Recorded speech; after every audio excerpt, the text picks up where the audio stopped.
Então, o nosso foco é ajudar as empresas a terem uma comunicação eficiente para diminuir o custo de aquisição de cliente. Só que o que você tem que vender para ele e o que você tem que mostrar para ele que é o necessário não é o vídeo, é a capacidade cognitiva de fazer a pessoa assistir um conteúdo baseado no quanto você entende de pessoas. Agora eu tô numa situação chata porque eu não quis dizer aquilo com essa intenção, é complicado. Acho que eu acabo, mesmo que eu tô gravando o tempo inteiro, um momento assim meio que tipo, sei lá, é complicado. Não quero que você fique chateado, me desculpa aí. Não, imagina, que é isso, fica tranquilo. Só pra passar também a visão que não era sobre isso. Era mais sobre como a gente poderia ajudar e tentar trazer...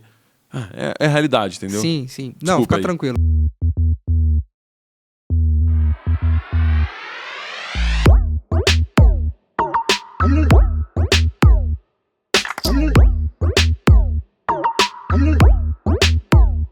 Fala, galera! Começando agora mais um episódio da 10ª temporada do nosso podcast Falando de Delivery. E hoje eu trago mais um daqueles conteúdos, literalmente fora da caixinha para você que é empreendedor, que quer alavancar o seu negócio, quer fazer um marketing bem feito, se relacionar de uma forma mais próxima com o seu cliente. Eu tenho muita felicidade em anunciar o convidado de hoje, os convidados, né, a empresa dele, porque é uma marca que eu consumia como consumidor, sabe? Quando você vai lá mexer no Instagram, você vai vendo os vídeos, você fala, porra, legal, aí você começa a seguir e acompanhar, e aí daqui a pouco você tá próximo à pessoa, e hoje tem uma grande honra, um grande prazer em entrevistar aqui o Eduardo, fundador do Na Estrada. Tudo bom, Du? E aí, Rafinha, de boa, cara? Tranquilo. Primeiro agradecer aí você pelo convite. Também da nossa parte é muita felicidade de estar aqui participando.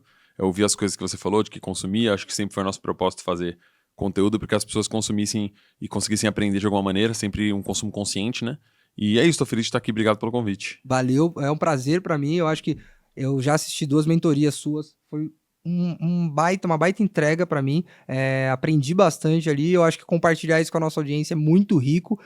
Eu ia começar o podcast falando assim, os caras que montaram uma pizzaria pra validar o marketing, e deu certo. Mas antes, pra quem não conhece, que tá consumindo errado, tá no Instagram vendo que não deve, o que é o Na Estrada hoje? Acho que faz muito sentido.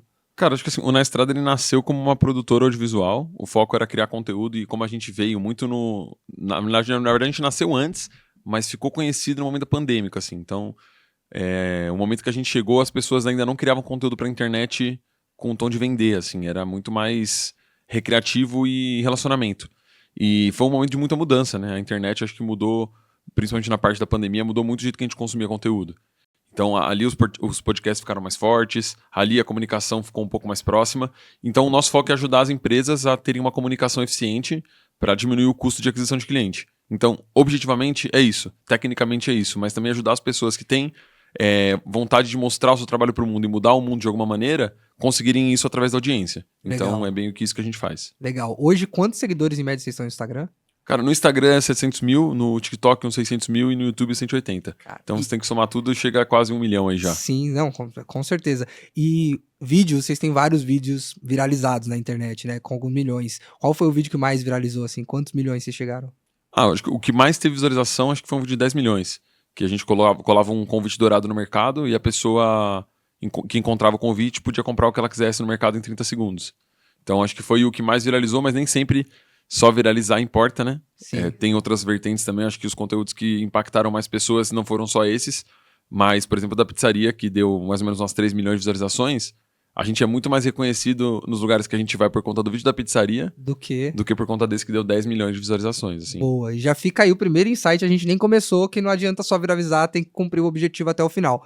Mas, Lu, antes da gente entrar muito no papo de conteúdo, acho que de comportamento humano, marketing, redes sociais, que você super domina, uma coisa que me chamou mais atenção ali foi você falando nas mentorias que vocês montaram uma pizzaria para validar o negócio de vocês. Então, assim, é meio que uma maluquice, que normalmente você monta a pizzaria e você depois acabou em marketing. Você fez ao contrário. Conta um pouco de como que foi isso, inclusive a PDV, né, a minha empresa, ela fica ali no Ipiranga, Cambuci, então a gente tava bem perto, né? Se bobear até pedir pizza alguma vez lá. E se bobear, a gente pode ter feito até as caixas com eles também, não dá pra saber. Bom, na realidade é assim, a gente trabalhava para muito restaurante, sempre trabalhou para muitos negócios diferentes, e a gente sempre ouvia das pessoas que não funciona comigo porque o meu perfil é sobre outro assunto, vocês trabalham com marketing digital, então o que vocês vendem tem escala. O meu não tem escala, então não faz sentido. O meu cliente é só em São Paulo, então não faz sentido. Sempre a pessoa foge da criação de conteúdo, porque, no fundo, criar conteúdo é difícil, dá trabalho e tem um custo. E as pessoas acabam procurando ROI muito imediato. Tipo, eu quero o ROI do negócio que eu investi, voltando 100% para minha mão e me dando lucro. Sim. Só que às vezes o ROI ele não é sobre dinheiro, entendeu? Ele é sobre audiência, ele é sobre público, ele é sobre fidelização. Então a gente falou assim, vamos fazer o seguinte, então. Já que é tão difícil provar para os clientes essa importância da rede social, apesar deles contratarem a gente, mas sempre colocarem um ponto que sobressaía a nossa ideia e a gente não conseguia trazer resultado para ele e virava esse looping, né? Que é acho que a maior dor das agências que tem no Brasil é Sim. não ser ouvida. O que a gente fazia? Então a gente falou, vamos montar um negócio, de verdade, um negócio mesmo, que opera igual o nosso cliente, que tem as dores que o nosso cliente tem, para entender qual que é a dor dele, para de fato conseguir ajudar ele, porque quando a gente tá na pele é outra história. Entender o que ele precisa resolver para ele conseguir ter os resultados que a gente teve. O Então, que dá resultado. Entendeu? Porque não adianta a gente também fazer um vídeo de 10 milhões de visualizações e chegar pro cara, o cara não vender nada. A gente também falou, além de provar para eles o que a gente tá fazendo dar certo, o que realmente eles precisam. O que eles realmente querem quando eles contratam a gente. Então fomos pra operação. Falamos, vamos fazer o seguinte, monta uma operação de pizza, reforma o lugar. Só pra investir nessa brincadeira desse vídeo aí foi mais de 100 mil reais. Porque teve que montar a pizzaria de verdade, alugar uma casa. A gente ficou pagando aluguel da casa meses antes da operação ficar pronta. A gente falou, vamos... Equipamento? Não, todos os equipamentos. Tem forno, tem maceira, tem tudo. Porque não dava pra você montar uma operação que visasse o resultado se você não tivesse uma operação igual um cliente tem. Você não queria fazer um fake, você queria fazer um fato. Fazer de verdade a pizzaria, porque não ia ter como entregar se a gente não tivesse todos esses equipamentos. Tentamos economizar o máximo que dava, mas não teve como. Operamos aí pra começar com 100 mil de prejuízo. Só uma pergunta, deu lucro?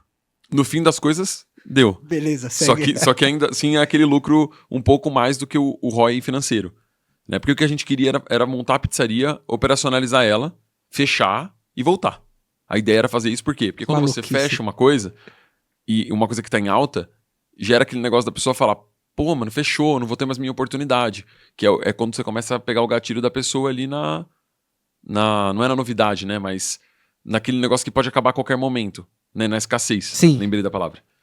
Então, quando você coloca a pessoa nessa sensação e volta, a chance de você ter mais conversão é muito maior. Então, a nossa ideia era abre 3 meses, faz um marketing, fica conhecido na região, faz ter seguidor, visualização, fecha a pizzaria, dá uns 3 meses, abre de novo. Como pizzaria, de fato, para montar a operação. E a gente meio que fez isso, a gente registrou tudo. Os 3 meses que a gente operou, a gente não só registrou, como postou tudo na internet. Então, fizemos campanha, começamos a semana sem vender. Falamos que qual campanha que a gente vai fazer? Vamos fazer um design para subir em tráfego pago. Então, em vez de fazer só o design para subir em tráfego pago, vamos falar que a nossa pizzaria não está vendendo e por isso a gente está indo para o marketing para mostrar que ele pode trazer retorno. No fim, o vídeo que a gente fez, mostrando os bastidores daquilo tudo, da maneira mais simples possível, só que registrando tudo, Sim. Foi o que deu mais resultado. Então, depois disso, a pizzaria começou a ir bem, começou a vender. A gente não esperava que fosse vender tanto. Aí falamos, não, vamos fazer o seguinte, fecha, monta agora uma operação de cozinha, com pessoas que entendem de operação, e aí a gente abre. E isso demorou um pouco, mas a pizzaria acho que vai abrir mês que vem. Cara, então, peraí, quando a gente conversou, eu lembro que tinha fechado. Vocês tinham validado, aí falou, bom, mas o nosso core não é esse, então eu vou sair e vou voltar, né, para meu lugar de potência. E agora vocês vão reabrir? Porque não, a ideia era reabrir depois de um tempo. A ideia era ficar com ela fechada. Pra escassez. Pra gerar escassez e depois voltar de novo pra falar dela de novo e usar o marketing que a gente criou em cima da pizzaria. Só que a gente não entendia nada de operação. Então, tipo, como que a gente vai calcular CMV de uma coisa que a gente não tem nem noção de como funciona? Sim. E pizzaria, né, é muita competição. É um produto que tem muita pizzaria, então você tem que ter um diferencial. Não é só o marketing, né? Não é só isso, tem que ter um produto legal também. E aí a gente falou, então fecha a pizzaria, vamos deixar ela bonitinha, a gente não precisa dela. Estamos pagando aluguel lá, da casa. E aí encontram pessoas boas, montam uma equipe boa, montam produtos já eram bons, mas montam um negócio que realmente tenha escala pra gente conseguir crescer. E aí sim a gente volta a operacionalizar isso. Então cumprimos nosso propósito. Cara, animal. Parabéns. Muito... Foi bem legal. Enfim, eu falo que a diferença do gênio e do maluco é o resultado, né? Eu acho que quando vocês começaram, até vocês questionavam se vocês eram malucos. Depois do resultado, pô, genial isso aí. Parabéns. E eu quero agora fazer uma provocação entrando muito mais na estrada em si como um todo. Os vídeos que vocês fazem hoje, eu agora sei da quantidade de processos que vocês têm pra fazer um vídeo. Não é profissional, é muito profissional. Mas quem olha, igual eu como consumidor no Instagram, às vezes associa um vídeo amador. Tô errado? Não, tá certo. Tem que ser assim. E aí eu queria entender duas coisas. Vamos começar, acho que, quando que vocês entenderam como produtora que, cara, vamos sair do viés tradicional e vamos entrar nesse formato de vídeo? E por que isso daria certo? Quando que vocês entenderam isso? Eu acho que é muito sobre teste, cara, sinceramente. Quando a gente começou a falar que a gente operava trabalhando com neuromarketing, a gente colocou dentro de uma bolha da ciência ali, né? Porque no fundo o que a gente fazia era teste. Tudo é sobre teste, cara. Você vai subir uma campanha de tráfego pago, por exemplo, para quem mexe com marketing digital, você tem que jogar vários vídeos, às vezes você muda a cor da camiseta e o vídeo opera bem, você muda o tênis, muda a primeira palavra e tudo muda. Por quê? Porque você só tem certeza do que dá certo testando. Então o que a gente fazia? A gente começou a subir vários vídeos na internet, um monte. Toda hora era um vídeo novo. Quando um vídeo dava certo, a gente entendia por que esse vídeo dava certo, pegava essas partes boas e trazia para o novo conteúdo. Então, Certo. a gente foi criando meio que um padrão, um funil. O que entra nesse vídeo bom? Só aquilo que deu bom nos outros. Montou o playbook, né? Exatamente, que é como se fosse um playbook de qualquer coisa. De vendas, de qualquer Sim. coisa. Então criamos esse modelo de padrões. E a gente percebeu que as pessoas não gostavam quando os conteúdos eram muito profissionais. A gente falou, por que elas não gostam? Demoramos para ter esse entendimento mais profundo. Mas no fundo, o maior motivo é porque as pessoas acham que é propaganda. E aí elas pulam. Quando você tá assistindo um vídeo lá no YouTube, a primeira coisa que você faz quando aparece no canto pular anúncio? Fica esperando, clica. 5 segundos, cara. Quem assiste mais de 5 segundos é E porque o anúncio é muito bom. E os 5 segundos duram 30, né? Porque você aperta o botão. É os mais longos Ou da história. patrocinado do Stories, que assim, é batata. Tipo, eu rodo criativo para algumas empresas. Os meus criativos com mais resultados são quando eu levanto o celularzão.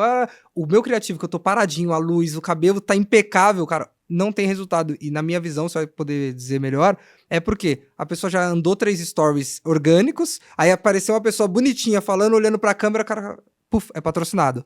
É bem isso? É um pouco do padrão de comportamento no final. É isso, é quase isso. Mas quando a pessoa ela tá assistindo, ela tá com viés. Ela tá com viés do último canal ali do Instagram, que é o Stories, né? Certo. Que é o canal mais humanizado, onde a gente vê bastidor das coisas, onde a gente vê a pessoa de verdade, sem maquiagem, sem a roupa bonita. É isso que ela quer ver lá. Tipo, no fundo, ela quer ver o dia a dia. Se você jogar nos Stories, por exemplo, um corte do vídeo aqui agora, não vai ter performance. Agora, se você pegar o seu celular aqui no estúdio, mostrar como que são essas câmeras, e como que é a luz, e o que tem por trás daqui do que a gente não vê no vídeo ao vivo ou no vídeo bonito, é o que performa. Só que normalmente as pessoas estão mais adeptas a fazer isso utilizando o celular. E aí você tá vendo celular, aquela textura, aquela imagem que não é tão bonita, mas que no fundo parece real. Aí do nada um vídeo mega produzido com uma luz perfeita. O que a pessoa vai achar? Propaganda? Então ela pula, ela não dá tempo dela assistir. Então, às vezes, não adianta você começar um vídeo padrãozinho parado e esperar que a pessoa queira assistir porque o assunto que você tá trazendo é relevante. Por isso que você pega alguns influenciadores, uma Virgínia tem relevância quando ela levanta lá com o filho chorando debaixo do braço e ela vende no final Whey Pink, mas ela tá sendo normal no final do dia. E aí fica uma provocação. Num mundo tão artificial, ser natural virou diferencial? Eu acho que sim, cara. Acho que ser natural no canal que precisa ser natural, eu acho que é muito sobre isso, na realidade. Você tem que ser o seu personagem certo no canal certo. Por exemplo, você não pode ser esse cara natural no LinkedIn, por exemplo. O LinkedIn é uma rede social. Só que lá você não pode ser assim. Agora, se a pessoa tá te acompanhando no Instagram, ela quer ver os seus stories, o seu dia a dia, aí você tem que ser assim. Varia do canal que você tá falando. Então, tipo, se eu quero fazer um lugar para ter autoridade, para ser uma pessoa relevante, e eu quero fazer uma aula, por exemplo, longa, um vídeo longo no YouTube, aí eu não preciso fazer ele feio, ele simples, ele do dia a dia, porque ali a pessoa tá buscando autoridade. Ali eu preciso me posicionar, ali eu preciso colocar um viés diferente na cabeça da pessoa, aí faz sentido.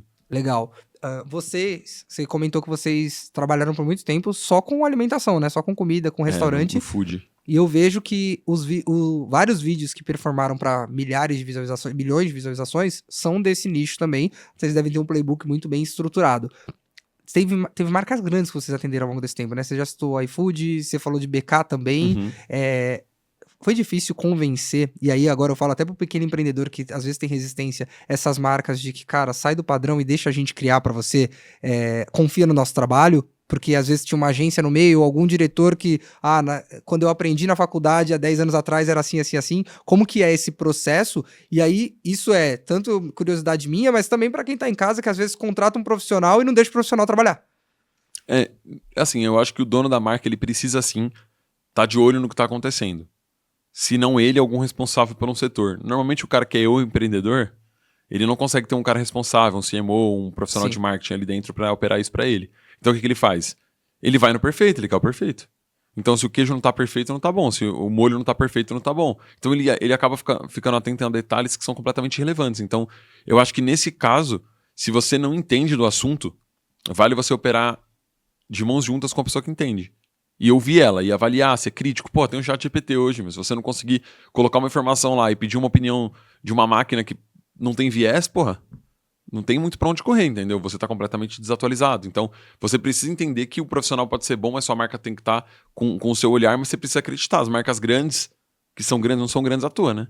Exatamente. Quando eles estão lá, eles já são grandes porque eles estão adeptos à mudança. Eles estão adeptos ao que for necessário para o negócio crescer. Então, acho que algumas marcas grandes, tipo o BK, por exemplo, a gente nunca teve dificuldade, não. Sempre foi muito, tipo, um olhar muito parecido, assim, sobre o que deveria ser conteúdo. Até porque tem uma estrutura robusta Muito ali. grande, né? Mas pro pequeno e pro médio, normalmente enfrenta essa resistência. A gente tem muita resistência com pequenas e médias empresas. Elas são as que mais não querem operar no formato menos tradicional, um formato um pouco mais humanizado. Porque o cara tá te pagando, entende?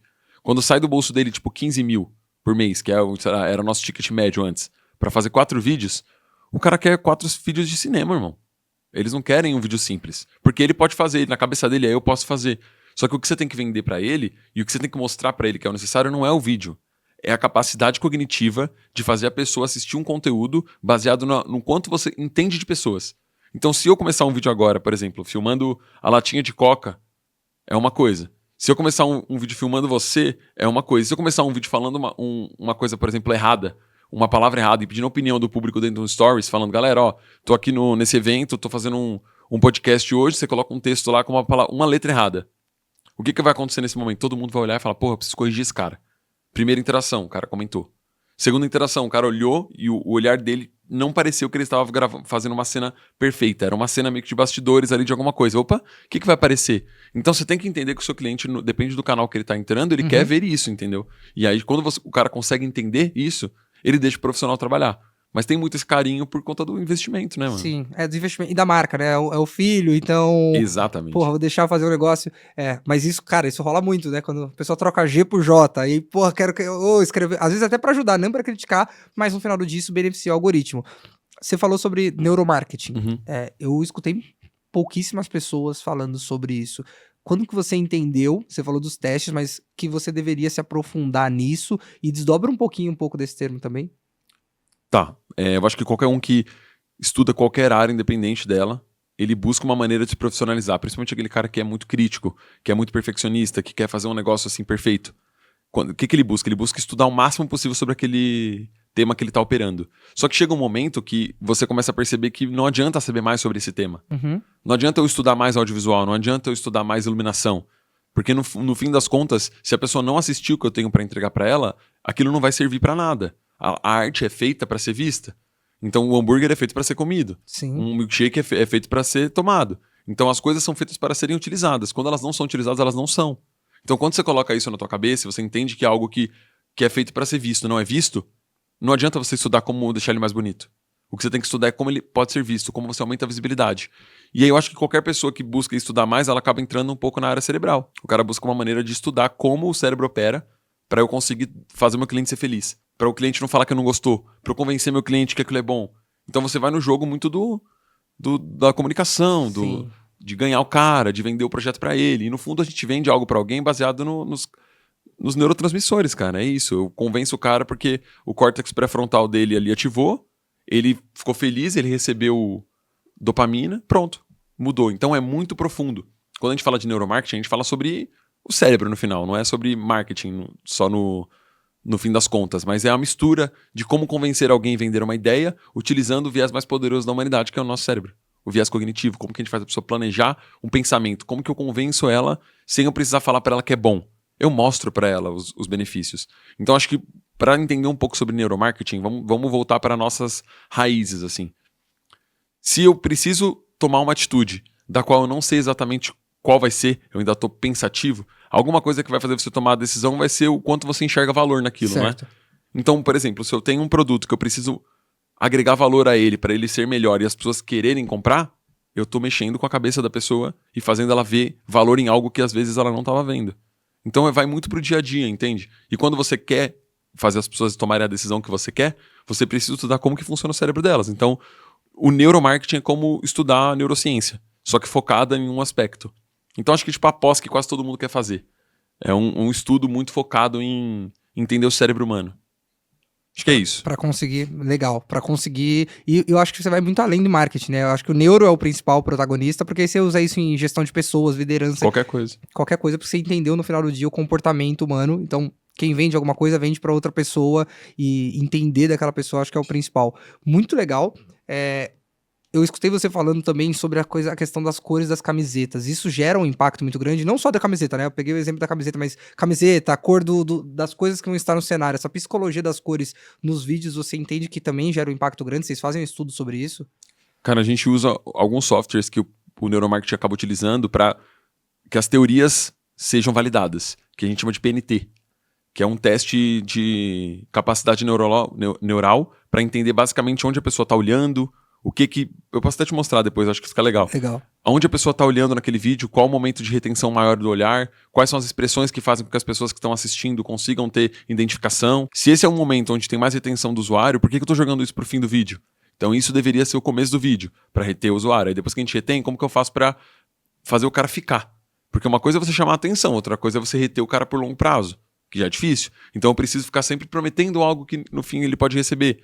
E isso, no fundo, tem que ser feito de uma maneira muito lúdica, para não parecer que você tá manipulando a pessoa, entende? Sim. Então o que a gente faz é teste, cara, é muito teste. Teste com software mesmo, não é só um teste tipo posta e vê o que dá. É posta e usa software para entender como que aquilo pode ser replicado, como que aquilo pode ser melhorado. Cara, bizarro, porque assim, eu como gravo conteúdo, eu nunca olhei pro conteúdo de vocês com uma visão de assim, é fácil. Não é fácil. Vocês devem enfrentar isso quando é o empreendedor que não tem tanta familiaridade com conteúdo. O cara fala, pô, mas eu olhava e falava, pô, o pessoal pega o celular, faz um vídeo, abre o CapCut, edita ali e tá dando certo. E olha a complexidade que tem por trás disso tudo que vocês fazem. Dentro, quando a gente leva agora pro setor de food, da alimentação, tem alguns elementos que vocês já fizeram que vocês falam, cara, para alimentação isso aqui costuma funcionar muito, por vocês já terem know-how nesse mercado, e falar, putz, o vídeo que mais viralizou tinha isso, isso e isso, mas o vídeo que teve mais objetivo tinha aquilo. Depende um pouco de como você começa e como você segura as pessoas. Mas no fim das contas, a nossa principal fonte de atenção é o nosso olhar.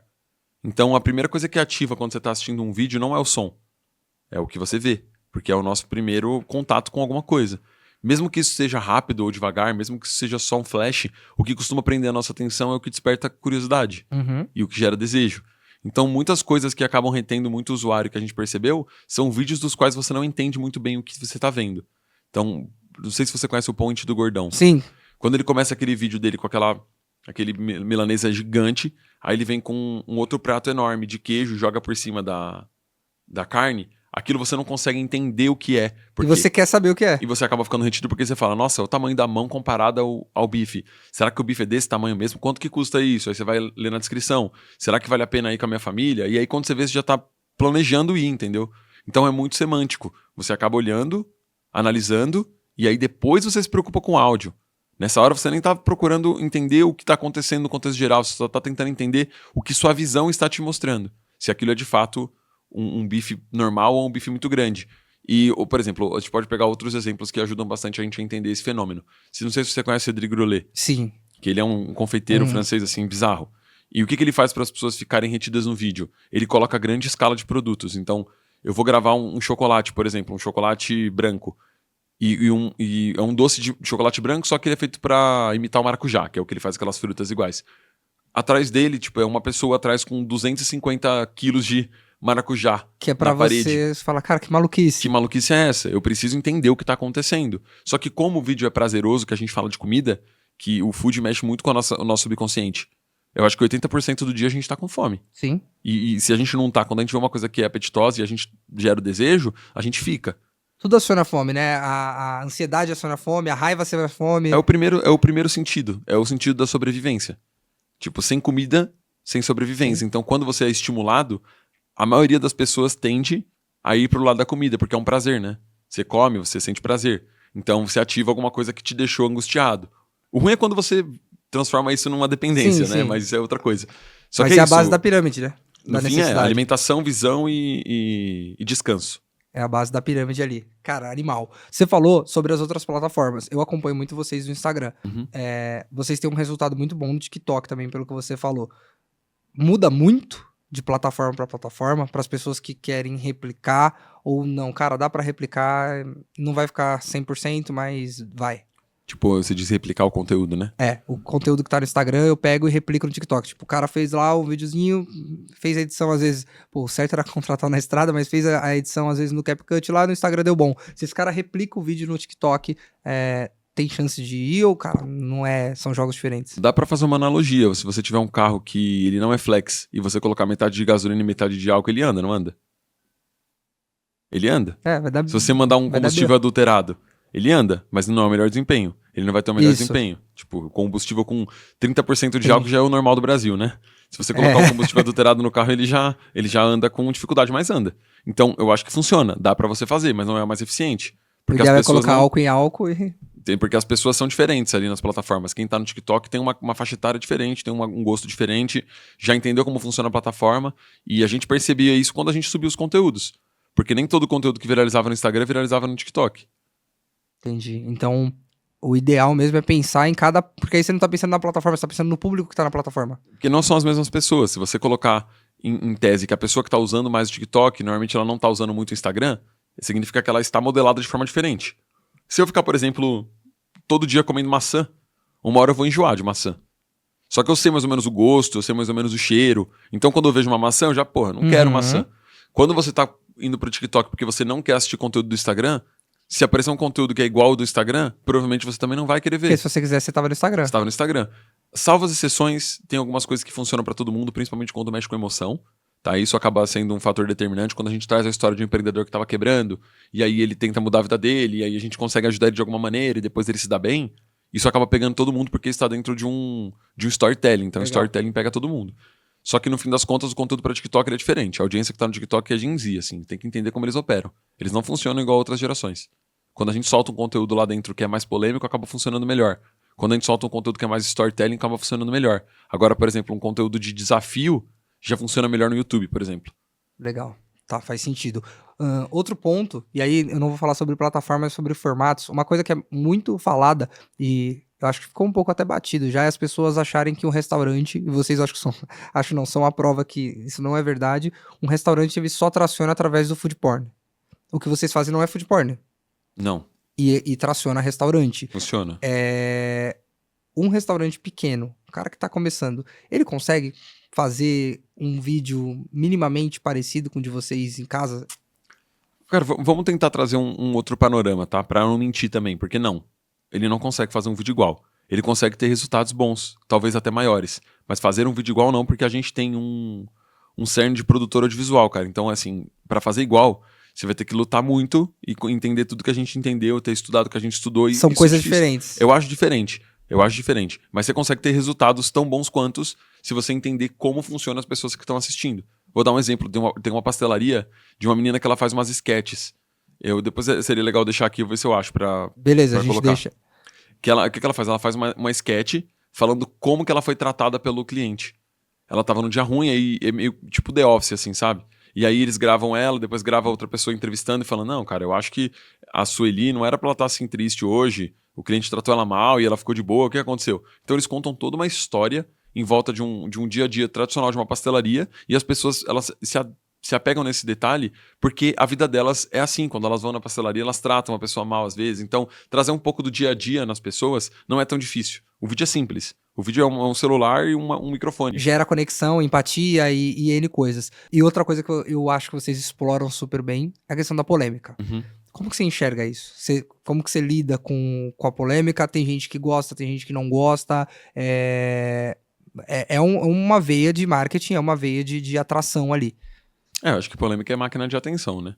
Hoje o mundo gira em torno de você ser visto. Então, quando as pessoas acabam sendo questionadas sobre quem que é concorrente, por exemplo, da Netflix, elas acabam se prendendo muito que o concorrente da Netflix é o Amazon Prime, é o HBO, só que a Netflix ela concorre com o tempo do usuário, então se ele tá no celular, se ele tá com a mãe dele, se ele tá comendo, se ele tá no restaurante, ele não tá no Netflix. Então, como a gente tá vivendo um jogo de disputa de tempo, você estar sempre em polêmicas faz com que as pessoas sempre estejam falando de você. E isso, para um viés, é positivo. Só que se você opera sempre a sua vida baseado nisso, você acaba virando uma pessoa polêmica e muito controversa, e às vezes nem sempre é bom. Só que, de um modo geral, é uma ótima maneira de você abrir o seu topo de funil ali, pra ser reconhecido. Entrar principalmente numa polêmica ou num cancelamento da base de pessoas das quais elas não comprariam de você nunca.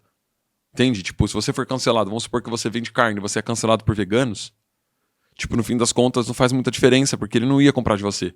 Você tá sendo Tá, cancelado por um entendi. público do qual não é seu. É o cancelamento estratégico. Eu não posso garantir que isso aconteça, Sim. porque isso seria presunção da minha parte. Foge um pouco do controle, né? E também não tem como eu garantir que alguém tá sendo antiético ou imoral, ou se isso é certo ou errado, mas eu acredito que exista, sim, uma estratégia de cancelamento muito bem armada, principalmente para lançamento de produto. Pegar um outro exemplo. Não sei se você reparou o que aconteceu no carnaval, um pouquinho antes do carnaval. Sabe aquele rapper Oruan? Sim. Então, ele ia lançar um álbum, ia lançar músicas novas, só que, porra, se ele lançar música nova sem falar nada, as pessoas acabam não reconhecendo. Então, o que o artista fazia? Ele fazia tipo um pré-lançamento, um pré-save. Você conta pras pessoas alguma coisa, joga umas músicas ali antes pra pessoa ouvir, depois você lança a música oficial. Que já é feito há décadas. Aí você entrou no ponto. As pessoas já entenderam esse padrão de comportamento. Então, quando um artista vai lançar um pré-save desse jeito tradicional, elas acabam ignorando. Porque elas esperam vir o original.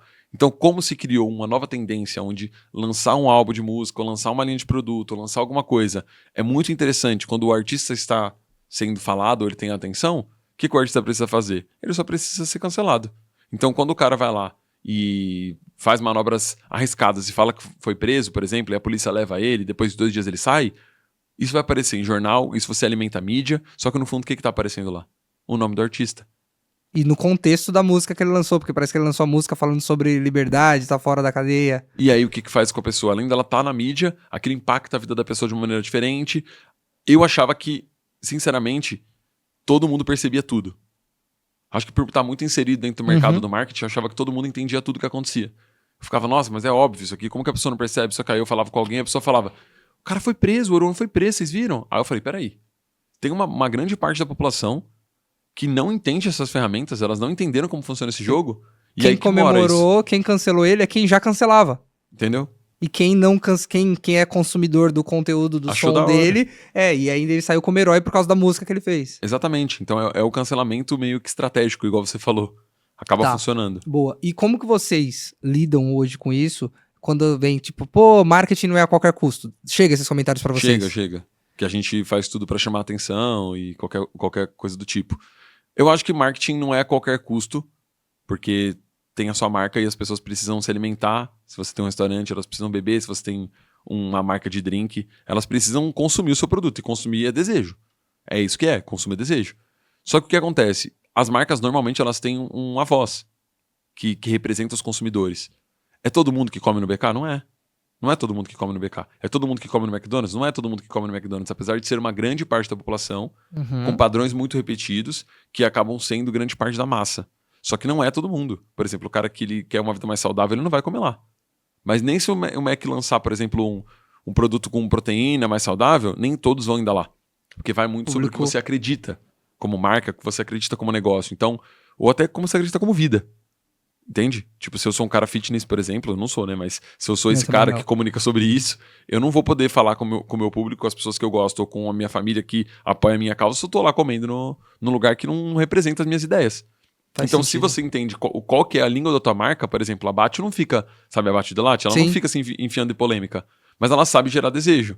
Ela sabe gerar antecipação. Ela sabe aparecer na mídia. Só que, por exemplo, o BK já é uma marca que é um pouco mais agressiva.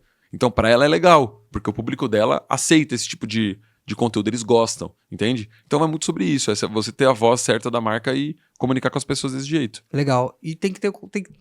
Se a marca tem o controle, eu brinco que em estratégia de marketing é muito difícil a gente de fora falar se deu certo ou errado, porque a gente não sabe o objetivo de quem tem por trás. É, exatamente. Quando o BK enfiou na polêmica do Kid Bengala, foi uma chuva de pessoas colocando lá, pô, certo, errado. E aí vieram os comentários sobre o time de marketing. Ah, o time errou. E as pessoas perguntavam, principalmente o Tá no Food, falaram, cara, e aí, você se posiciona? Falei, cara, como pessoa física, puta, não curti muito. Agora, como alguém que vive o universo de marketing e vendas, eu não posso opinar. Eu não sei qual que é o objetivo e principalmente, eu acho que quais foram os resultados de quem tava lá atrás. Você falou de cancelamento estratégico. Cara, se meu público é de esquerda, não tem problema ser cancelado de direita, eu já ia ser cancelado de todo jeito. É essa linhagem, né? Eu acho que no BK foge um pouco. Porque eu vivi um pouco lá dentro esse mundo. E no BK não come só a galera de esquerda, não come só a galera de direita. Não é esse público que se divide lá dentro. Não, eu puxei pra outro exemplo, mas... Ah, sim, perfeito. Não, mas até pra te falar que do BK lá, eu percebi que deu um bafafá Uhum. absurdo, assim. As pessoas realmente... Misturaram com política? Não só misturaram com política, mas foram muito pro, tipo, meu filho come aí, eu levo minhas crianças, então, tipo, isso não deveria estar associado, esse tipo de pessoa. E, no fundo, assim, você gerou atenção pra marca. Isso é um bom exemplo pra gente ver até que custo vale a pena. Você gerou atenção pra marca. Só que será que pra esse produto, pra as pessoas que comem aí, pras famílias que vão, porque quantas vezes você vai no BK e você vê famílias lá dentro? Entendeu? Então, qual que é o público que o BK quer atingir? Então, acho que é uma estratégia de cancelamento. Eu acho que não foi planejada. Eu acho que eles só perceberam que tava... Depois? Tipo, eu acho que percebeu que poderia dar ruim muito depois. Acho que talvez faltou esse lance de saber que isso poderia ser um problema. No modo geral, o que eu sinto do BK, nessa parte, é que eles arriscam muito. São ousados. Você tá todo dia arriscando. Pô, você acertou 10, uma hora você erra, entendeu? E tá tudo bem errar, mas se você não se arrisca nunca, a sua chance de acertar é muito pequena. Então uma marca desse tamanho, ter a coragem que tem, eu acho muito legal. Sim. E eu acho que as marcas também deveriam ter essa coragem, mesmo que uma hora erre, é voltar atrás e falar, erramos, vamos pro próximo. O crescimento só vem tomando risco, né? Eu acredito nisso. Tá, legal, muito bom isso, essa visão. Que no final do dia eu acho que o que a gente fala muito é sobre público-alvo, né? Se você entende seu público, você consegue entender se você tá atingindo ele de forma positiva ou negativa. Esse case do BK foi bizarro, mas e aí, outro ponto do marketing polêmico, que eu queria entender sua visão sobre isso é, o brasileiro tem memória curta, porque pouco tempo depois lançou a campanha do Calvo e... E bombou pra caramba. Porque é isso, no fim das contas as pessoas vão pra comer. E o cara que tem a promoção, ele não vai deixar de comer lá por conta disso que aconteceu. Entendeu? Vai ser um negócio que a marca vai se retrata e daqui a pouco as pessoas comem de novo. Porque é comida, e é uma comida que normalmente as pessoas podem comer. Não é como se fosse um restaurante de luxo, é um restaurante popular, que tenta atingir grande parte das pessoas. Então, mesmo que você ache que isso foi uma coisa ruim, e se falar, não acho legal, se você passar e tiver com fome, cara, você vai entrar no delivery e vai pedir, entendeu? Então, daqui a pouco as pessoas esquecem esse assunto.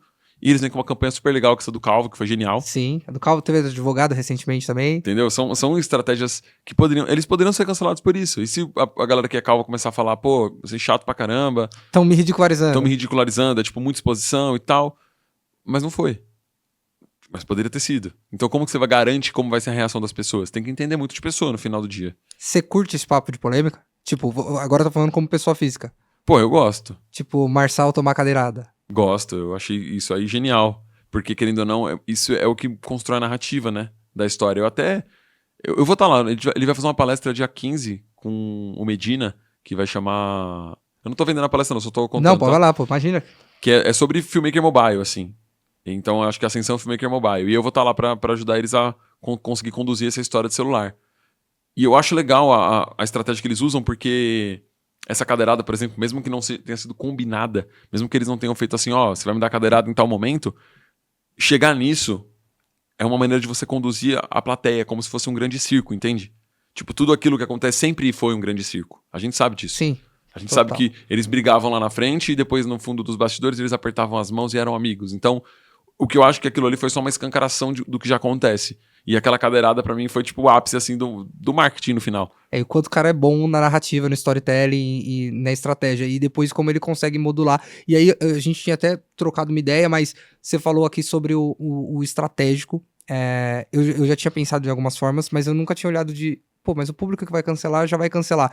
Ele ficou muito mais forte perante o público que ele já tinha antes de ser candidato a qualquer coisa. E o público que não gostou dele, cara, muito provavelmente... Continua não gostando. É o público que provavelmente não... Só que ele virou herói pra uma parte da população. Ele era bom, ele virou herói pra esse cara. Tá, legal. Você vai conquistando aqueles que você pode conquistar e aqueles que você não pode conquistar, ou você convence eles de que o que tá do outro lado é muito pior, ou você ignora completamente eles. Ele faz upsell em quem já é cliente dele e ignora quem não Entendeu? é público-alvo dele. Exatamente. Tá, porra, legal. Porque numa empresa tem que ser assim, né? Se você quer, você tem uma base de cliente, tem duas maneiras de crescer. Ou você melhora o seu serviço e Cobra o cara paga mais, mais, faz upsell para os clientes ou começa a cobrar mais caro, ou você abre seu produto para um outro tipo de público. Porque se você já dominou, não tem outra maneira de crescer. Só que se você tá vendo que esse público que você não tem não faz sentido e o negócio não precisa deles, pode dar muita dor de cabeça, pode ser um problema, não vale a pena, entende? Legal. O seu negócio crescer para quem não gosta do seu produto. E aí, sigo na pessoa física agora. O que te brilhou o olho de produzir um vídeo? Porque assim, você entrou nessa e o trabalho que vocês fazem, você e seu time, pra mim é muito óbvio que vocês gostam, que vocês fazem, vocês amam, que vocês fazem, que dá trabalho, né? O que te brilhou o olho? Porque é muito vídeo. que faz não virar mais do mesmo? Porque não é mais do mesmo, é só olhar o feed de vocês. Acho que o que brilha o olho é conseguir mostrar para as pessoas. Conseguir impactar o maior número de pessoas possíveis. Porque quando você começa a fazer algo que as pessoas não veem, a frustração é tão grande disso que você desestimula. Então a maioria dos empresários desiste de fazer conteúdo, a maioria das pessoas que começam a criar conteúdo desistem por não ter resultado. Porque, tipo, você cria o conteúdo para ter uma recompensa. E o seu cérebro entende, fala, pô, quando eu crio e eu recebo like, comentário, visualização, eu recebo uma recompensa. Quando você fica olhando só por essa ótica, toda vez que seu vídeo falha, você desiste. Você não tem estímulo para continuar. Então eu comecei a entender como que eu faço para as pessoas verem sempre o que eu tenho para postar e não olhar de tão de dentro, assim, como eu olho mais de cima isso, para ser mais estratégico, para conseguir mostrar o que as pessoas têm para mostrar no mundo no final, para o máximo de pessoas possíveis. Eu acho que essa vontade toda vem muito da minha família, cara, tipo, de meus familiares terem tentado ter negócios e nunca terem tido resultado. E terem se frustrado com restaurante, com bar, com tudo que é tipo de negócio possível, mercado, nunca ter conseguido e falar, pô, por que eles não conseguiram? Qual foi o objetivo que eles tinham que não foi preenchido? Como que eles fazem para alcançar as pessoas? Da onde que veio essa frustração? E aí, no fim, como ajudar as pessoas que estão na luta hoje para tentar conquistar os seus negócios terem resultado? Então, acho que é muito do desejo pessoal de fazer as pessoas terem resultado. De conseguir provar que todo mundo pode ter resultado se aprender estratégia. Muito bom. O pequeno, né? Vocês atendem muito pequeno e médio. Você falou de algumas marcas grandes, mas vocês atendem muito pequeno e médio restaurante. Ele é resistente também a aparecer, a humanizar, ou os que. Como que é? Muitos não querem. Acho que. E eu entendo também eles não quererem. Porque quando você tem uma marca e você sugere que a pessoa seja o rosto da marca, você tá também colocando a marca na posição de ser sempre atrelada àquela pessoa. Sim. Eu acho que é uma ótima maneira de crescer. Eu acho que você ser um influenciador da sua marca é uma das maneiras mais eficientes para crescer nos tempos que nós vivemos hoje. Mas talvez não seja o sonho da pessoa. Talvez ela queira que a marca seja mais forte que ela. Mas ela não queira... Tá. Não queira aparecer, só que vai ser muito mais difícil o outro caminho. Porque as pessoas não se conectam com marcas, elas se conectam com pessoas. Então, se você não for a cara do seu negócio, alguma coisa vai ter que gerar conexão. Então, um exemplo que acabou tendo resultado que não tinha tanto isso, por exemplo, é o Pérez. Sim. Que, tipo, a marca ficou forte porque trazia aquele negócio do passado, de você comer Nostalgia. aquele hambúrguer da nostalgia. Isso, exatamente. A nostalgia foi o que pegou. Então, tinha um fenômeno social que era, as pessoas querem viver os anos 80, os anos 90. Elas querem viver... Teve Tem filme esse do apelo, McDonald's, teve toda essa história que contou do passado. Então, você saber surfar o desejo do consumidor é uma ótima maneira de você não precisar ser a cara do seu negócio. Mas se você olhar para as maiores marcas do Brasil, os maiores negócios do Brasil, principalmente que nasceram nesses novos tempos, são representados por uma figura. Porque hoje a gente vive o marketing da influência, é muito forte. Aí que eu chego num outro ponto. Influenciador. Hoje a gente tem, enfim, diversos, acho que é uma realidade já na vida de qualquer brasileiro que tem minimamente acesso ao celular. Mas eu, pelo menos, quando a gente vai montar o Founders Delivery, tudo com a história que a audiência já conhece, a gente pensou em, eu vou pagar, a gente pagava alguns, mas eu vou pagar o influenciador e esse dinheiro ao longo do tempo, quando é igual o caso de aluguel. Quando eu entregar a casa, acabou e alguém vai morar nessa casa. E talvez alguém vai morar nessa casa com a minha base de audiência. Então, tipo, eu tô pagando influenciador, esse influenciador tá crescendo, esse influenciador crescendo, ele vai trazer gente pra base dele que vai pra mim, mas vai continuar com ele. Na hora que eu parar de pagar, ele coloca outra marca lá e a minha audiência vai ver ele. Então, a nossa ideia foi, eu vou construir o meu próprio influenciador porque é uma casa própria. Você acha que essa humanização substitui ao longo do tempo o papel do influenciador? Porque a gente em nenhum momento achou ruim. A gente achou tão bom que a gente quis ter o nosso. Mas você acha que faz essa... rola essa substituição? Tipo assim, cara, começa a construir essa humanização que você para de pagar ali. Eu acho que isso é o que a gente coloca como diminuição de CAC, né? Porque isso é aquisição de cliente para empresas e negócios que vendem alguma coisa. Então, se o cara ele tem um produto para vender e ele toda vez que só vende quando ele contrata um influenciador, além dele gerar dependência, ele tem que investir no cara, ele vira refém do cara, porque quando o cara aumenta o preço ele não vende. Então isso acontece e tá tudo bem. Só que esse é um caminho.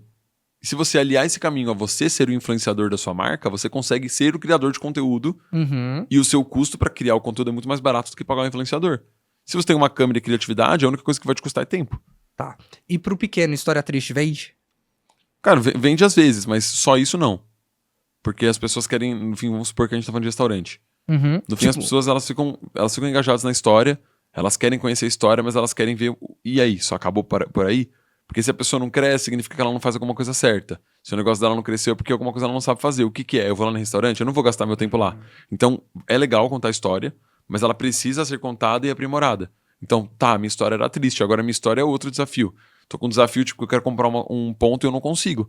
Porque eu não tenho ninguém que me dá sei lá, um calção. Eu não consigo ninguém que me deixa fazer um calção aluguel. Então eu tô com dificuldade, galera, me ajuda aí. Tipo, contar muito com a história das pessoas e com a opinião delas é muito legal. Tá, então eu acho que, fazendo uma analogia aqui, você conta que você é promessa, porque, pô, tem uma história triste, eu tô começando, da promessa você vira um case, e aí, pô, olha, o cara saiu daqui, foi pra lá, e aí depois você tem que perpetuar isso, que é, pô, criar autoridade, agora eu tenho ali minha empresa, e as pessoas vão continuar conectadas pela história da empresa, pelo senso de empatia com a empresa. Esse é um ponto bom. Teve algum vídeo de restaurante que você fez que te impactou muito pelo resultado? Porque foram vários, né? Teve alguém, tipo, pô, um restaurante de, sei lá, vendia marmita. Algum que você fez que você fala, cara, o resultado que esse cara teve foi muito bom. Cara, tiveram vários. Eu acho que isso foi uma coisa que motivou muito a gente a trabalhar. Porque quando você faz algo que dá resultado pra pessoa, independente do quanto você ganha com aquilo, é tão motivante, deslumbra tanto a sua vontade de ter sucesso pra conseguir ajudar mais pessoas, que eu acho que é o que motiva no fim. Porque quando você faz algo pras pessoas sem propósito e sem resultado, no fim do dia você finaliza triste, né? Tipo, o cara me contratou, quero fazer um trabalho legal, não consegui entregar resultado pro cara. Só que quando a gente foi fazer para esses clientes, que não eram clientes, no fundo eram pessoas que estavam com muita dificuldade, algumas se destacaram demais. Tipo, a gente fez por uma empresa chamada Artigula, que era da Glaucia, eu acabo sempre falando dela, porque foi um case muito legal. O vídeo dela, tipo, deu uns 8 milhões de visualizações, mudou a vida dela. Tipo, ela tinha 10 mil seguidores, mas o negócio tava só o pó, assim.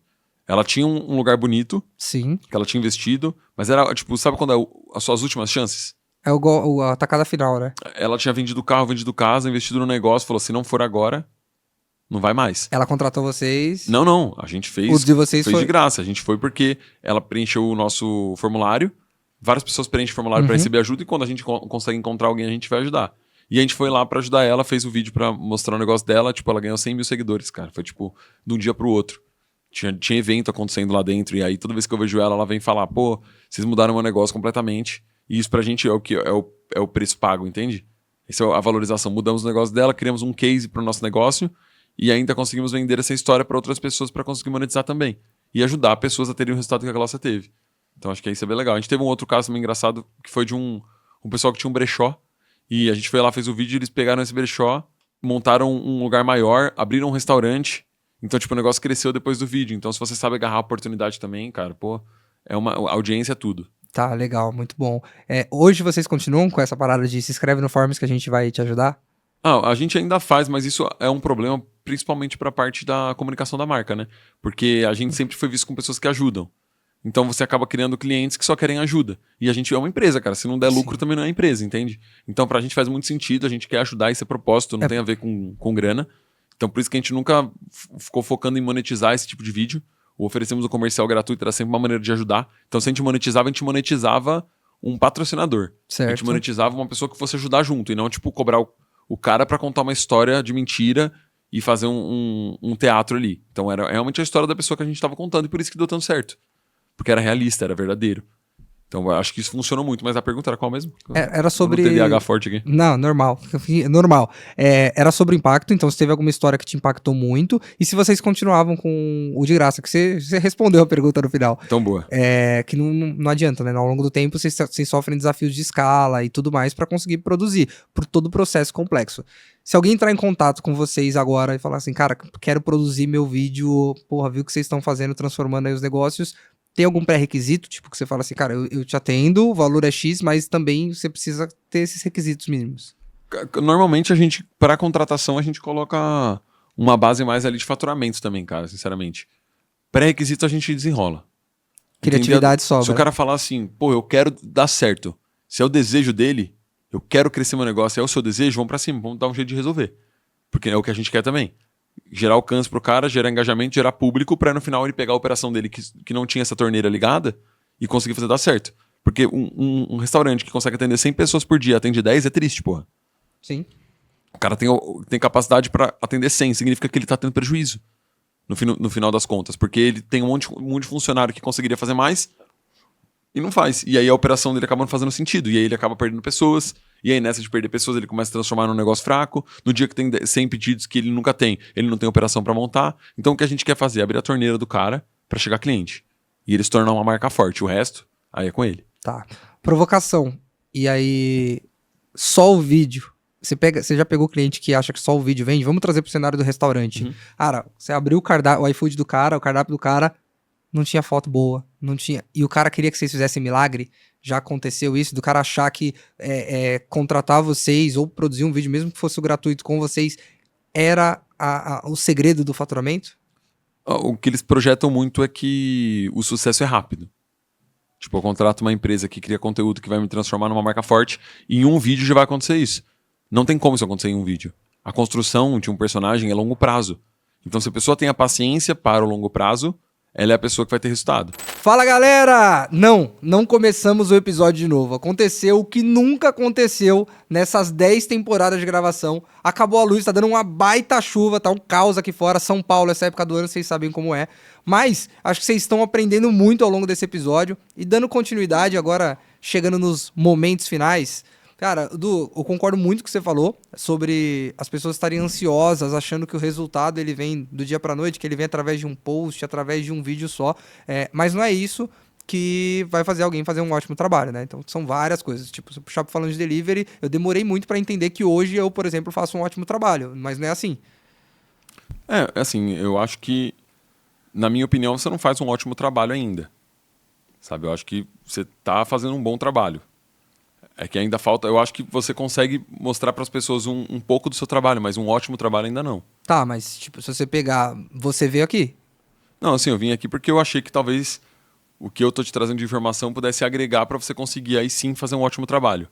Mas eu acho que ainda não. Eu acho que para você conseguir fazer um ótimo trabalho, ele tem que ser medido da maneira mais realista. Então eu acho que ainda faltam algumas coisas, entendeu? Para você conseguir chegar lá e fazer um ótimo trabalho. Tá, mas olha. Tipo, dessa ótica, a gente comentou antes de começar a gravar, a gente tá investindo em câmera, tá chegando câmera audiovisual. Não, mas é exatamente isso, Rafa, que eu tô falando pra você. Você tá colocando câmera, luz, tá investindo nisso, mas não é isso, entende? A gente falou no começo, mesmo você é um cara que sabe, entendeu? Você falou, ó, eu faço um vídeo muito institucional, muito bonito e ele não vai pra frente. Então não é sobre isso, entendeu? É sobre você conseguir mostrar pras pessoas uma história real, alguma coisa mais próxima que aproxime o consumidor e não afaste o consumidor. Então, se você começa a investir em mais câmera, em mais luzes, isso aí vai fazer as pessoas ficarem cada vez mais com um aspecto de profissionalismo. E não necessariamente tem que ser isso, entendeu? Por isso que eu acho que você está fazendo um bom trabalho, um trabalho que 90% das pessoas não faz, e que eu acho que já é um trabalho muito legal. Mas um ótimo trabalho ainda não chegou. Ainda precisa entender mais de pessoas, entendeu? É mais isso que eu estou querendo te dizer. Mas não é para também passar uma visão de que você não está trabalhando direito, não é isso também. É o seu projeto, entende? Eu só estou te dando uma visão. Tá. Então vamos fazer o seguinte. Se eu te convidei aqui é porque eu admiro o trabalho que vocês fazem, respeito e acompanho. Então a gente vai precisar desdobrar isso de alguma forma. Você consegue me ajudar de alguns pontos? Como que eu consigo melhorar isso aqui? Eu acho que dentro do que você está trazendo, eu acho que é muito do interesse coletivo.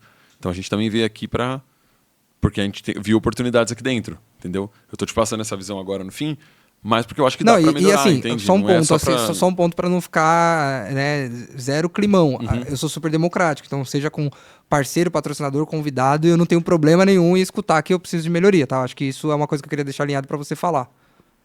Tranquilo, não, de boa. Também não quero ser grosseiro e hostil, entendeu? Não, cara, tipo, não precisa ficar climão. Acho que tem sinergia, entendeu? É que é foda, mas às vezes a gente vai falar uma parada e é sempre tudo gravado e aí fica num tom muito agressivo às vezes, mas não é isso, é mais mostrando que tipo, tem muito potencial o projeto, entende? É um projeto que tem muito potencial, que fala com um público que precisa muito de conteúdo, que não é atendido 100% com todas as necessidades, e eu acho que a gente consegue, talvez junto, comunicar com eles de uma maneira mais eficiente. A gente também fala com muito empreendedor e vê o sofrimento que eles passam, Sim. Então isso aqui é um ótimo canal. Mas ainda para ser um ótimo trabalho e ter os resultados que poderia ter, ainda faltam alguns ajustes que eu acho que a gente consegue te ajudar, entendeu? Não, então vamos fazer o seguinte, o João tá de prova ali, A gente marca um café depois do podcast. Tranquilo. Eu conheço o espaço de vocês e a gente entende como pode melhorar, mas é isso. No fundo, eu não tenho vaidade com o canal a ponto de falar, cara, eu não preciso de ajuda de ninguém. E o nosso mercado ele precisa. Acho que no final do dia eu sempre deixei claro para a audiência que o propósito é entregar um conteúdo de ponta. Então, se você tá me falando que tem oportunidade de melhorar o que a gente faz aqui e quem vai se beneficiar com isso é a audiência, cara, eu acho que não tem também por que eu ter a mente fechada sobre isso. Então é isso, desculpa aí qualquer coisa. Não, fica em paz. Cara, mas assim, caminhando pro final, e pior que vai ficar agora aquele puta senso de, por isso que acabou o papo, mas eu acho que a gente conseguiu cumprir aqui, eu pelo menos consegui trazer um pouco das dúvidas que eu tinha, do que eu acho que faz sentido pra audiência. Quem quiser seguir vocês, eu acho que o Instagram de vocês é mais conhecido, é muito fácil de achar. Mas hoje vocês têm algum produto aberto? Porque às vezes um dono de restaurante escutou você falando aqui e falou, cara, tipo, fez sentido isso pra mim. Eu acho que assim, a gente atende as pessoas com a produção de conteúdo audiovisual estratégico, e se precisar de uma consultoria, alguma coisa assim também tem, mas a gente não veio aqui com essa intenção também. Então, o que precisar contar com a gente, estamos lá. Às vezes, só de assistir os conteúdos de forma gratuita, você já consegue absorver informações e aplicar no seu negócio. Eu acho que pra gente já é suficiente. Não é sobre venda. E também, agora eu tô numa situação chata porque eu não quis dizer aquilo com essa intenção. É complicado. Eu acho que eu acabo, mesmo que eu tô gravando o tempo inteiro, um momento assim meio que tipo, sei lá, é complicado. Quero que você fique chateado, me desculpa. Não, imagina, que é isso. Fica tranquilo. Só pra passar também a visão que não era sobre isso. Não, era mais sobre como a gente poderia ajudar e tentar trazer... É a realidade, entendeu? Sim. Não, fica tranquilo. Tá em paz e foi o que eu te falei. Eu aprendo muito com vocês e eu acho que feedback é sempre bem-vindo. Mas, cara, quero agradecer demais sua presença. Parabéns pelo trabalho. É muito legal saber que tem pessoas como vocês próximo ao mercado food, ajudando empreendedores food, que você falou aí, eu concordo totalmente, é um mercado muito carente de informação, de maturidade, e você tem muito a agregar. Então, obrigado por vir no canal. Obrigado pelo convite também. Não, imagina, fique em paz. Igual eu te falei, tem hora que o cara senta na minha frente, eu falo, você podia melhorar isso, tem hora que eu tô batendo ali em quem tá em casa, eu falo, você não olha a métrica do iFood, você não posta a foto, e às vezes vai acontecer comigo, eu acho que o principal da vida é a gente ter a mente aberta. Eu acho que o insight que as pessoas vão ter no mais é que, tipo, você recebeu uma crítica, eu tive que falar alguma coisa aqui que ficou talvez até um pouco deselegante, quem não sabe da história e do que a gente conversa e tal, mas no fundo você foi a pessoa que conseguiu absorver essa informação e falar, tá, como que eu melhoro? Então se todo mundo pegar críticas e coisas negativas que são faladas para ela, em vez de ficar chateado, olhar e falar, tá, beleza, entendi, como que eu melhoro? Então, se todo mundo fizer isso, ninguém vai segurar mais as pessoas. Porque o que faz a pessoa não crescer é pegar uma crítica, às vezes, e levar pro coração como se ela fosse superior, como se ela soubesse tudo. E, no fundo, a humildade é o que faz a gente crescer. Então, quando alguém que sabe mais do que eu sobre o assunto, por exemplo, eu não entendo nada de embalagem. Talvez muito menos do tipo de embalagem para delivery. Não entendo. Então, eu não posso chegar em você e falar que a minha embalagem tá boa e você falar, realmente tá boa. Você vai ter que falar a verdade. Não tá bom. Não tá bom. Tô sendo sincero com você. Dá para melhorar. Entendeu? Então acho que é muito disso também, de ter uma opinião de uma pessoa que sabe de um assunto muito mais do que eu e ouvir também falar, mano, é isso, me ajuda. Como que eu melhoro? Não, fechou. Tamo junto, entendi super. Eu acho que a gente conseguiu deixar uma super lição final pra galera. Se eu pudesse sintetizar o que você falou agora, que tem muita valia, quem acha que sabe de tudo no final não sabe de nada, porque a mente tá fechada pra aprender novas coisas. Obrigado por ter vindo novamente. Agradeço a você que ficou até por aqui. Esse foi o episódio, hein? Até acabar a luz, acabou. E ó, foram 2 vezes, tá? Você não percebeu, mas a gente começou a gravar de novo, acabou a luz de novo, mas é em prol de um bom conteúdo, acho que foi um baita papo, sou fã do trabalho do Eduardo, de todo o time do Na Estrada, e se você não conhece, sigam eles no Instagram agora, tem muito conteúdo legal lá, de forma gratuita, dá pra tirar muito insight, e compartilha esse episódio naquele grupo de empreendedores que eu sei que você tem, tá? Empreendedor sempre tem um grupo de WhatsApp, senão fica maluco. Valeu, bora vender!